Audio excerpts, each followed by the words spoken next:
भक्तों राधे राधे। भक्तों, आज का प्रसंग साधारण नहीं बल्कि आत्मा को झकझोर देने वाला है, क्योंकि आज हम उस रहस्य पर मन और दिल से विचार करने वाले हैं जो हर घर, हर विवाह और हर स्त्री के जीवन से जुड़ा है।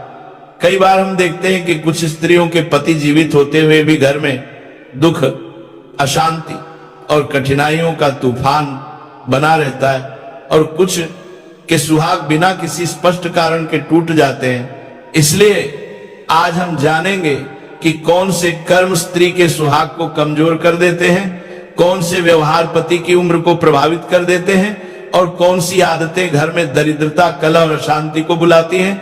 साथ ही यह भी समझेंगे कि कौन से गुण घर को सुख, समृद्धि, प्रेम और स्थिरता से भर देते हैं। भक्तों, यह कथा डराने वाली नहीं बल्कि बचाने वाली कथा है। चेतावनी भी है और जागृति भी, ताकि किसी भी स्त्री के जीवन में दुख ना आए, सुहाग की ज्योत कभी न बुझे और विवाह का बंधन सदा सुदृढ़ बना रहे। क्योंकि जीवन में दुख तब आता है जब ज्ञान नहीं होता, और सुख तब आता है जब सत्य को समझकर उसके नियमों का पालन किया जाता है। इसलिए आज की इस कथा को केवल कानों से नहीं बल्कि मन और आत्मा से सुनना, क्योंकि यह कथा किसी और के लिए नहीं बल्कि सीधे हमारे घरों, हमारी बेटियों, हमारी बहनों, हमारी माताओं और हर विवाहित स्त्री के लिए है। भक्तों, जीवन में बहुत बार ऐसा होता है कि घर में सब कुछ ठीक लगता है, पर अचानक परेशानियां बढ़ने लगती हैं। पति बीमार रहने लगता है, पैसों की तंगी आ जाती है, झगड़े बढ़ जाते हैं और परिवार टूटने लगता है, और कोई समझ नहीं पाता कि आखिर ऐसा क्यों हो रहा है। लेकिन आज की कथा इस रहस्य से पर्दा उठाने वाली है, क्योंकि कर्म दिखाई नहीं देते पर परिणाम दिखाई देते हैं, और ईश्वर कभी बिना कारण दुख नहीं देते। जहां दुख है वहां कोई नियम टूटा है, कोई आचरण गलत हुआ है, और जब मनुष्य ये उस गलती को समझकर सुधार लेता है तभी किस्मत भी बदल जाती है। इसलिए ये कथा दोष बताने के लिए नहीं बल्कि सुधार कराने के लिए है। भक्तों, कथा की शुरुआत यमपुरी से होती है, जहां धर्मराज अपने स्वर्ण सिंहासन पर विराजमान है। तभी आकाश के तेजस्वी राजा पक्षीराज गरुड़ उनके पास पहुंचते हैं और प्रणाम करके कहते हैं कि हे सूर्यतनय, मेरे हृदय में एक ऐसा प्रश्न है जिसका उत्तर पृथ्वी पर किसी भी ग्रंथ, किसी भी विद्वान और किसी भी ज्ञानी को नहीं मिला। यदि आपकी कृपा हो तो मेरे मन की पीड़ा शांत हो सकती है। धर्मराज गरुड़ देव की बेचैनी देखकर गंभीर हो जाते हैं और कहते हैं कि हे पक्षीराज, आप महान ज्ञानी हैं, फिर ऐसा कौन सा प्रश्न है जिसने आपके मन को विचलित कर दिया है। तब गरुड़ देव कहते हैं कि हे धर्मराज, आज जब मैं आकाश मार्ग से गुजर रहा था तब मैंने पृथ्वी लोक पर एक दृश्य देखा जिसने मेरे मन को दर्द और भ्रम से भर दिया। मैंने एक ही उम्र की स्त्रियां देखी, पर उनमें से एक स्त्री की मांग का सिंदूर मिट चुका था। वह विधवा बन चुकी थी, गरीबी और पीड़ा में जीवन बिता रही थी, जबकि बाकी स्त्रियां उसी उम्र की होते हुए भी अपने पतियों के साथ हंसी खुशी जीवन बिता रही थी। मेरे मन में प्रश्न उठा कि आखिर वो कौन सा पाप था, कौन सी गलती थी जो उस एक स्त्री ने की, जिसके कारण उसका सुहाग टूट गया और उसका पति समय से पहले मृत्यु को प्राप्त हो गया, जबकि अन्य स्त्रियां सुखी हैं। भक्तों, यह सुनकर धर्मराज गहरी सोच में पड़ गए और कुछ समय बाद उन्होंने कहा कि हे पक्षीराज, तुम्हारा प्रश्न अत्यंत महत्वपूर्ण है और इसका उत्तर पृथ्वी की हर स्त्री को जानना चाहिए, क्योंकि अनजाने में किए गए कर्म भी फल देते हैं। कुछ कर्म सुहाग को बढ़ाते हैं और कुछ कर्म सुहाग को नष्ट कर देते हैं। यह सुनकर गरुड़ देव हाथ जोड़कर कहते हैं कि हे धर्मराज, कृपया इस रहस्य को उजागर कीजिए, और मैं वचन देता हूं कि आज जो ज्ञान मैं प्राप्त करूंगा उसे पूरी पृथ्वी की स्त्रियों और पुरुषों तक पहुंचाऊंगा। तब धर्मराज एक अद्भुत और गहन कथा सुनाना आरंभ करते हैं, ऐसी कथा जिसमें स्त्री धर्म की महिमा भी है, सुहाग की रक्षा भी है, और ये चेतावनी भी कि यदि धर्म और मर्यादा के नियम टूटे तो सुहाग भी टूट सकता है। भक्तों, धर्मराज की बात समाप्त होते ही यमपुरी का वातावरण गंभीर हो गया। गरुड़ देव मौन थे, पर उनकी आंखों में जिज्ञासा की ज्वाला जल रही थी। तब धर्मराज कथा को आगे बढ़ाते हुए बोले, हे पक्षीराज, पृथ्वी पर जिस स्त्री की पवित्रता और पतिव्रता की चर्चा थी, उसी स्त्री की कहानी ही वह असली उत्तर है। जिसे समझकर हर स्त्री अपने घर और सुहाग की रक्षा कर सकती है। वह स्त्री गरीब परिवार से थी। उसका पति राजमहल में एक सामान्य नौकर का काम करता था, किंतु उस स्त्री का आचरण इतना पवित्र था कि पूरा नगर उसकी मर्यादा की प्रशंसा करता था। वह न तो किसी पराये पुरुष की ओर देखती, न ऊंची आवाज में बोलती, न तकरार करती और न ही पति को नाम लेकर पुकारती। वह अपने पति को देवता के समान मानती थी और पति के हर वचन को धर्म समझकर पालन करती थी। उसकी आंखों में पवित्रता, उसके व्यवहार में विनम्रता और उसके हृदय में पतिव्रता की ऐसी चमक थी कि नगर की सारी महिलाओं के लिए वो प्रेरणा बन चुकी थी। ऐसी स्त्री को देखकर लोग कहते थे कि यदि इस पृथ्वी पर कोई सच्ची पतिव्रता है तो वो वही है। भक्तों, सत्य और धर्म सदैव चमकता है और उसकी महिमा छिपाए नहीं छिपती। इसी कारण उसकी लोकप्रियता बढ़ती गई। बात फैलते फैलते राजमहल तक जा पहुंची और राजा के कानों तक पहुंची कि नगर में एक स्त्री है जो धर्म, मर्यादा और चरित्र की प्रतिमूर्ति है। राजा को आश्चर्य हुआ और साथ ही जिज्ञासा भी जागी। उन्होंने दरबार में उस नौकर को बुलवाया और पूछा, क्या यह सत्य है कि तुम्हारी पत्नी इतनी ही चरित्रवान और पतिव्रता है जितनी बातें नगर में कही जा रही हैं? भक्तों, नौकर ने गर्व और विनम्रता के साथ सिर झुकाकर कहा, महाराज, मेरी पत्नी न केवल पतिव्रता है बल्कि उसके मन, वचन और आचरण में पति के प्रति पूर्ण निष्ठा है। वह कभी मर्यादा से बाहर एक शब्द तक नहीं बोलती, किसी पराये पुरुष की ओर दृष्टि नहीं उठाती और मेरी आज्ञा को ही जीवन का धर्म मानकर चलती है। राजा ने नौकर की बात सुनी और उसकी सत्यता पर विश्वास भी हुआ, परंतु सभा में बैठे एक मंत्री के मन में संशय उत्पन्न हो गया। वह व्यंग्य भरी मुस्कान के साथ बोला, महाराज, कोई भी स्त्री चाहे कितनी भी सती साध्वी क्यों न हो, पराये पुरुष को कभी न देखे। ऐसा असंभव है। परिस्थितियां बदलते ही चरित्र भी बदल जाते हैं। मंत्री के इन शब्दों ने दरबार में हलचल मचा दी, पर मंत्री यही नहीं रुका। उसने राजा को चुनौती देते हुए कहा, यदि मुझे अनुमति मिले तो मैं सिद्ध करके दिखा सकता हूं कि यह सारी प्रशंसा झूठ है और ये स्त्री उतनी पतिव्रता नहीं जितनी इसकी महिमा की जा रही है। यह सुनकर दरबार मौन हो गया। उसी क्षण नौकर आगे आया। उसने बिना डर के कहा, महाराज, यदि महामंत्री मेरी पत्नी का पतिव्रत धर्म भंग कर दे तो मुझे फांसी दे दी जाए, परंतु यदि मेरी पत्नी पवित्र सिद्ध हुई तो मंत्री को भी फांसी दी जाए। भक्तों, चारों तरफ सन्नाटा छा गया। राजा के सामने जीवन और धर्म की सबसे बड़ी शर्त रखी जा चुकी थी। राजा ने अपने सिंहासन से उठकर घोषणा की, यदि मंत्री नौकर की पत्नी की पवित्रता भंग करने में सफल होते हैं तो नौकर को फांसी दी जाएगी, और यदि मंत्री असफल रहे तो मंत्री को फांसी की सजा दी जाएगी।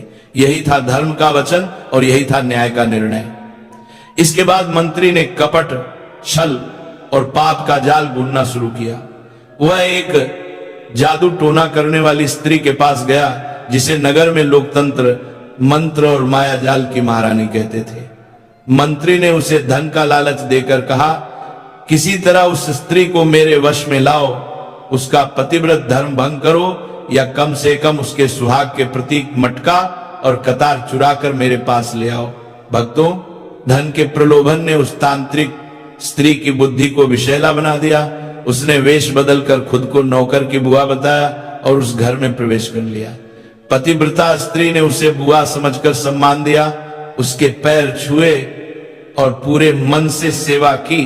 उसे यह पता नहीं था कि जिसे वो रिश्तेदार समझ रही है वही उसकी जिंदगी बर्बाद करने आई है। जादू टोना करने वाली स्त्री ने छल और मीठी बातें करके उसके दिल में विश्वास जीता और अवसर पाकर उसका मटका और कतार चुरा लिया। इतना ही नहीं, स्नान गृह में उसकी जांघ पर एक गोपनीय तिल देखकर उसने वह जानकारी मंत्री को पहुंचा दी ताकि भविष्य में वह झूठ को सच साबित कर सके। कुछ ही दिनों बाद मंत्री दरबार में प्रकट हुआ, मटका और कतार हाथ में लिए। उसने कहा, महाराज, मैं उस स्त्री के साथ रहा और उसने स्वेच्छा से यह मटका और कतार मुझे दिए। वह स्त्री उतनी पवित्र नहीं है जितना कहा जा रहा था। साथ ही मंत्री ने स्त्री का वह गुप्त निशान बताया जिससे नौकर भी भ्रमित हो गया। भक्तों, मनुष्य का दिल तब टूट जाता है जब विश्वास टूटता है। नौकर रो पड़ा। उसने कहा, यदि आप मेरी पत्नी के अंग पर स्थित तिल का वर्णन कर सकते हैं तो शायद मेरी पत्नी ने ही मुझे धोखा दिया है। राजा ने नौकर को उसी की शर्त के अनुसार फांसी की सजा सुना दी और देखते ही देखते एक पवित्र स्त्री पर लगाया गया झूठ सच जैसा नजर आने लगा। भक्तों, जब सत्य की परीक्षा आती है तो संसार दुश्मन बन जाता है, पर ईश्वर मौन होकर भी न्याय की रक्षा करते हैं। पतिव्रता स्त्री ने हार नहीं मानी। उसने अपने पति को बचाने का संकल्प लिया। उसने सोचा, यदि मेरे सुहाग का वो कोई खतरा है तो मैं स्वयं धर्म और सत्य के सामने अपनी आवाज उठाऊंगी। और फिर उसी रात वह नाचने वाली स्त्री गणिका का वेश धारण करके दरबार में पहुंची, सत्य की रक्षा के लिए, सुहाग की रक्षा के लिए। भक्तों, अब कथा वहीं से आगे बढ़ती है जहां वह पतिव्रता स्त्री अपने सुहाग की रक्षा के लिए गणिका का वेश धारण करके राज दरबार में पहुंची थी। वह भीतर से कांप रही थी, पर उसके मन में एक ही संकल्प था कि चाहे जो हो जाए, आज झूठ की नहीं सत्य की जीत होनी चाहिए। वह नाचने वाली के रूप में राजा के सामने आई, विनम्रता से प्रणाम किया और बोली, महाराज, यदि आप अनुमति दें तो मैं आपके सामने अपना नृत्य प्रस्तुत करना चाहती हूँ। राजा ने देखा तो एक अत्यंत सुंदर, तेजस्वी और प्रतिभाशाली स्त्री उनके सामने खड़ी थी। उन्होंने मुस्कुराकर अनुमति दे दी और कहा, आज हम देखना चाहेंगे कि तुम्हारी कला में कितना जादू है। फिर दरबार में वाद्य बजने लगे, ढोल, मृदंग, वीणा की धुन के बीच वह पतिव्रता स्त्री नृत्य करने लगी। पर भक्तों, यह केवल नृत्य नहीं था, यह उसकी पीड़ा, उसका दर्द, उसका साहस और उसके सुहाग के लिए लड़ाई थी। उसके हर कदम में विनम्रता थी, हर भाव में करुणा थी और हर मुद्राओं में ईश्वर से न्याय की पुकार थी। राजा उस नृत्य को देखकर भाव विभोर हो गए। दरबार में बैठे सभी लोग उसकी लय और भाव में खो गए। नृत्य समाप्त होते ही राजा ने प्रसन्न होकर कहा, देवी, तुम्हारा नृत्य अद्भुत है, मैं प्रसन्न हूं, मांगो, तुम्हें जो भी वरदान चाहिए मैं तुम्हारी मनोकामना पूरी करूंगा। उस क्षण वह स्त्री भीतर से कांप गई, क्योंकि सच कहने का समय आ गया था। उसने गहरी सांस ली और शांत किंतु दृढ़ स्वर में कहा, महाराज, यदि आप सच में प्रसन्न हैं तो मेरी एक प्रार्थना है। आपकी सभा में एक चोर बैठा है जिसने मेरा कीमती गहना, मेरी सोने की अंगूठी चुराई है। मैं चाहती हूं कि आप उस चोर को कठोर दंड दें और फांसी की सजा सुनाएं। राजा चौंक गए। उन्होंने कहा, यह संभव है? मेरी सभा में कैसे कोई चोर हो सकता है? पर यदि तुम सच कहती हो तो बताओ वो कौन है, मैं उसे अवश्य दंड दूंगा। तब वह स्त्री धीरे धीरे आगे बढ़ी। उसका दिल जोर से धड़क रहा था, पर उसके होठों पर सत्य था। उसने राजा की ओर इशारा करके नहीं, बल्कि सम्मान पूर्वक कहा, महाराज, आपके ही महामंत्री ने मेरी अंगूठी चुराई है, वह मेरी अमानत के चोर हैं। राज दरबार सन्न रह गया। मंत्री गुस्से और डर से तिलमिला उठा। वह तुरंत बोला, महाराज, यह स्त्री मुझ पर झूठा आरोप लगा रही है। मैं शपथ लेकर कहता हूं कि मैंने न इसकी अंगूठी देखी है, न इसे कभी पहले देखा है। आज पहली बार इसकी शक्ल देख रहा हूं। मेरा इससे कोई संबंध नहीं है। भक्तों, यही वह क्षण था जिसका इंतजार ये पतिव्रता स्त्री कर रही थी। उसने तुरंत दृढ़ आवाज में कहा, महाराज, आपने स्वयं सुना, मंत्री जी शपथ लेकर कह रहे हैं कि उन्होंने मुझे आज से पहले कभी नहीं देखा। यदि ऐसा है तो आप ही इनसे पूछिए कि फिर यह मटका और कतार इनके हाथ में कैसे आया, और ये मेरी जांघ पर स्थित गुप्त तिल के बारे में कैसे जानते थे। ये सुनते ही सारा दरबार हक्का बक्का रह गया। राजा ने तुरंत सैनिकों को आदेश दिया कि उसी मटका और कतार को दरबार में लाया जाए जिसे मंत्री प्रमाण के रूप में दिखा रहे थे। वस्तुएं लाई गई तो वह स्त्री रोते हुए बोली, महाराज, ये वही मटका और कतार है जो मेरे विवाह के समय मुझे सुहाग की निशानी के रूप में मिला था, जिन्हें मैं अपनी जान से प्यारा मानकर संभाल कर रखती थी।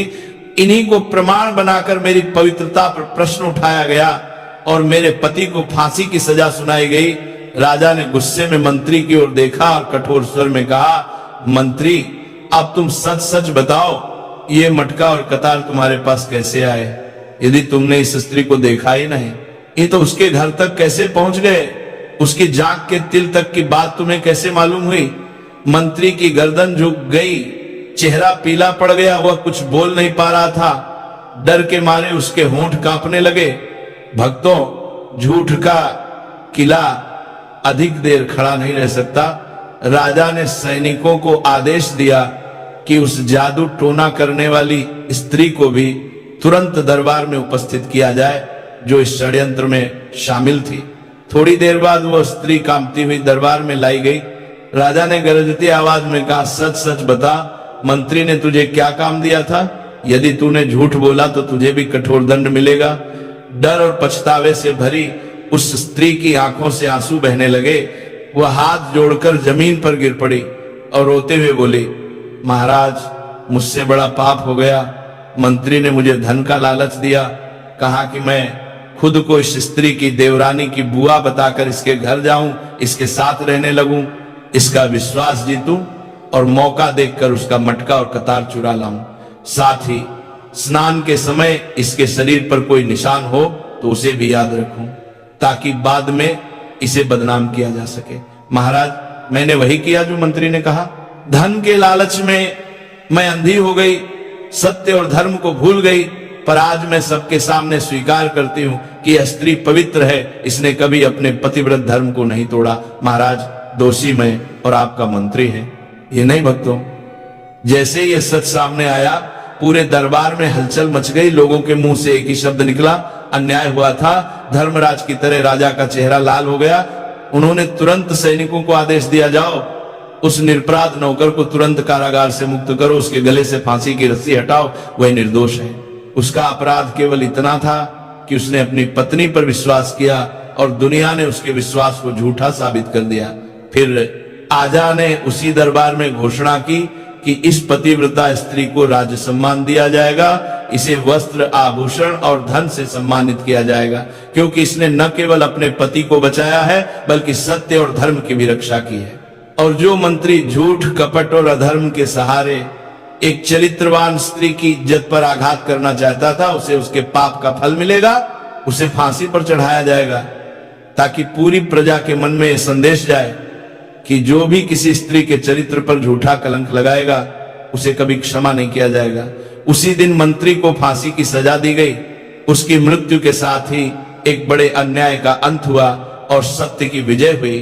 भक्तों, इसके बाद उस पतिव्रता स्त्री ने राजा के सामने हाथ जोड़कर कहा, महाराज, मैं कोई साधारण नारी नहीं, मैं गृहिणी हूं, अपने पति की धर्म पत्नी हूं। मैं अपने पति से अपार प्रेम करती हूं, पर मैंने कभी अपने पति का नाम अपने मुख से नहीं लिया, क्योंकि मैं मानती हूं कि पति परमेश्वर के समान होता है। उनका नाम मेरे होठों का नहीं, मेरे हृदय की पूजा का विषय है।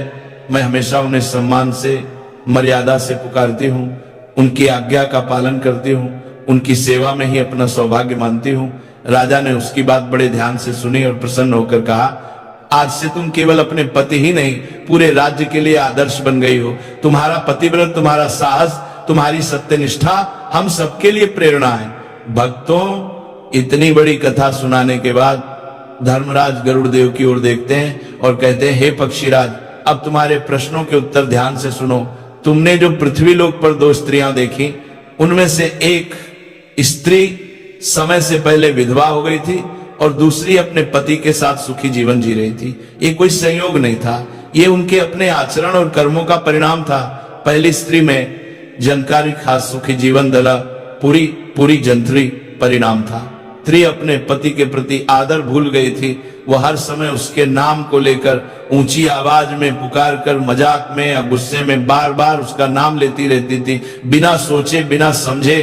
वह समझती थी कि यह तो सामान्य बात है, पर उसे यह पता ही नहीं था कि पति के नाम का बार बार उच्चारण उसके सुहाग की आयु को धीरे धीरे कम कर रहा है।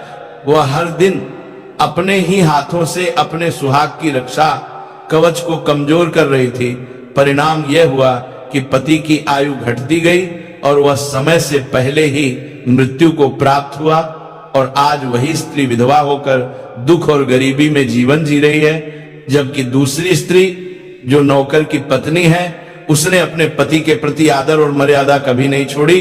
उसने कभी उसके नाम को अपने होंठों से नहीं लिया, हमेशा उन्हें आदर से संबोधित किया। उनके प्रति समर्पण, सेवा, निष्ठा और सच्ची पतिव्रता का पालन किया। इसी कारण उसके पति की आयु में वृद्धि हुई, उनके घर में सुख समृद्धि रही और आज भी वह अपने सुहाग के साथ आनंदमय जीवन जी रही है। यह तुम्हारे पहले प्रश्न का उत्तर है। अब सुनो तुम्हारा दूसरा प्रश्न कि कौन सी स्त्री पति के होते हुए भी सुख से वंचित रहती है। धर्मराज कहते हैं, हे गरुड़, जो स्त्री अपने पति की अनुमति को महत्व नहीं देती, जो बिना बताए बिना पूछे घर से बाहर निकल जाती है, जिसके कदम नियंत्रण में नहीं रहते, जिसका मन इधर उधर भटकता रहता है, वह जीवन भर सच्चे सुख से दूर रहती है।